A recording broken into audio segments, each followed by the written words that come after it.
In this lesson, let's look at one more way to define clips. And this does make more sense when you really start getting complicated using all this stuff. It's called favorites and rejects. Understand that when you actually mark a clip, and that could be audio or video, as a favorite or a reject, you're doing what Final Cut Pro defines as rating that particular clip. Now, a lot of people make this mistake. They come up and say, I don't need that one anymore, and they press the delete key, and it goes away. You haven't deleted it.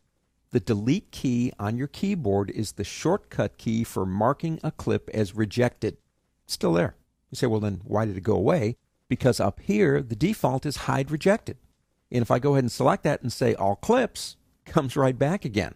If you really do want to get rid of it, what you can do is come up and right-click your mouse and say move to trash. That's getting rid of it. But how do we unreject it because I still want it? Well, with it selected, click this button right here, and it is now unrejected. Look at one more thing, though. When I reject it, you get that line going across the top, that red line right there.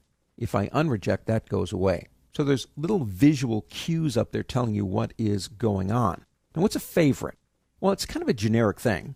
You can only have so many favorites before they get lost in the minutia.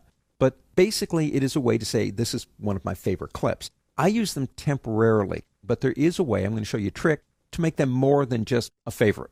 Let's say we want that one as a favorite, so we click the button right here. So you get that green line going across the top. That means it's a favorite. Now here's something I haven't showed you yet.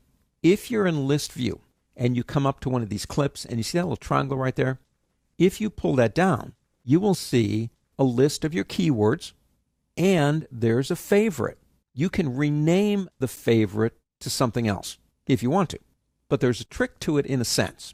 You might think, oh, select it and double click on the word favorite and it will open it in editing mode, and that's not how it works. You got to click to the left of the first letter in favorite, and that usually will do it just like that, and we could call this something else.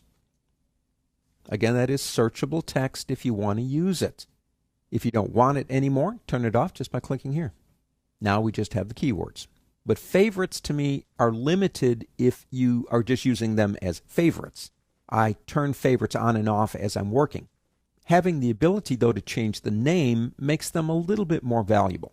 So don't forget, you can reject, you can delete, and you can add favorites.